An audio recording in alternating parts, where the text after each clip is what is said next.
Hello, thank you for joining me today. My name is Norman Clark. Imagine your significant other develops an addiction to illegal street drugs, starting with marijuana and then moves to cocaine, then heroin, and then they get their hands on a new drug out there called Crocodile. Users have compared the high to heroin. On the other hand, it's cheaper to make and making it easier to buy. Then you notice huge infections on your loved one's body, and then notice skin that becomes narcotic and exposes their bones. Do you want something like this to happen to someone you love? From my own experience, written on November 29, 2013, I myself have family members and have battled drug addictions. That is a process that takes years to overcome. My father was an alcoholic, and some of my aunts and uncles were addicted to methamphetamines. They had to have extensive help from rehabilitation centers and a family that loved them. This drug does not even afford that to its users. Their life expectancy of a user of Crocodile has 1 or 2 years, according to an article that was written by Narconon.org, a drug rehabilitation site that I accessed on 26 November 2013. The drug Crocodile is more common in the U.S. than we would like to think. I would like to point out how we can change that. In this presentation, I will proceed by revealing what the drug is, its history, and how we can make sure that it's something that we keep off of our streets. How we can fight an evil that has existed as long as drug addiction. By exposing its weak points, I propose that if we can expose this menace for what it is by the thing that we seek, education, teach people about this substance and what it can do to fight its spread. It is up to us to take a stand to keep people off the menace known as Crocodile. If you do not agree with me, think of it like this. What if you were the one that had a drug addiction? Wouldn't you like someone to inform you that the drug that you're about ready to take can eat the flesh off of your bones? First, Crocodile is a highly addictive illegal street drug that causes the user's flesh to literally rot off their bones. According to an article from the Huffington Post on October 9, 2013, the drug has spread to Illinois, that's known as Crocodile, named for the scaly green appearance of skin that has gangrene set in it, also known as desmorphine, the budget drug. Roughly 1/10 the cost of heroin. It is made from codeine tablets combined with substances like gasoline, paint thinner, and lighter fluid. Want to know in depth what it can do to a user besides the gangrene? I found several sources that could describe the symptoms of a user of Crocodile during my research, but I think the drug causes an addict's. The article that was written on Narconon.org in 2013 best describes the effects.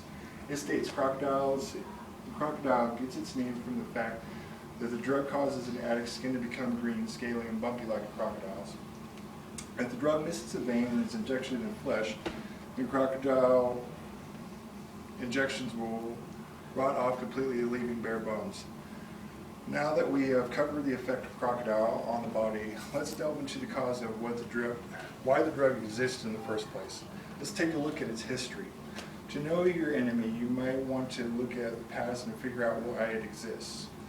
What would cause someone to even start a drug like this, we ask? I usually start with some kind of gateway drug. The gateway drug being the highly addictive but very expensive drug heroin. But we can see that an article that was written by Jen Christensen on CNN.com on October 18, 2013, that the drug had its roots in Russia from the heroin users there.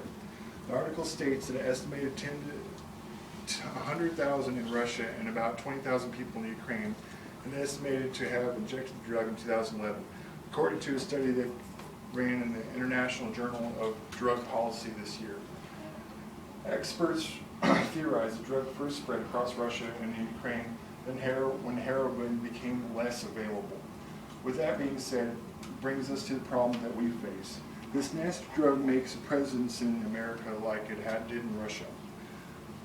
There has now been reported cases in the United States, and that it makes it even worse that it is not just on America,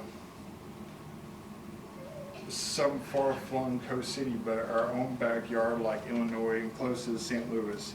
Another article I found during my research that was written by Madison Gray on Time.com. 2 doctors in Missouri reported treating a patient in an emergency room on December 2012. 30-year-old man revealed thighs that were where his skin had rotted away and a hand that was missing a finger, telling the doctors that he had been injecting himself with a synthesized version of heroin made from a cocktail of codeine, gasoline, and several other chemicals. He said he had been using the designer drug 8 months before seeking treatment. Now that we have established the head, we do have a problem that needs to resolve before it becomes an epidemic. Let us move on to what we can try and battle this thing before it wastes any more American lives.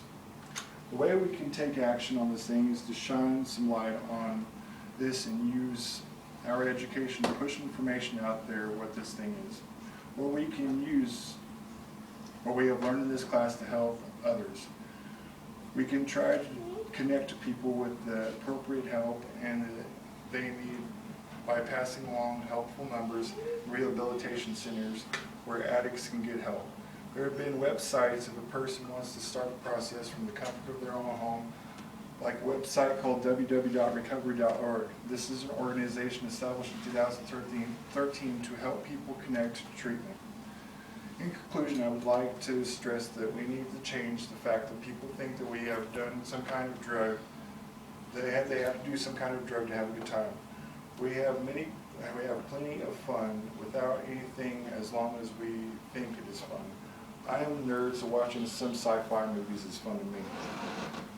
We need to change the perceptions that way people have a good time. We need to provide help to people that need it, and we need to use our education to provide these things to expose what crocodile is to the public. I appreciate the help that you all can give me with trying to help others before they ruin their lives. Everyone needs a little help from others to rethink a belief, especially one that can ruin a life. Thank you, and have a good day.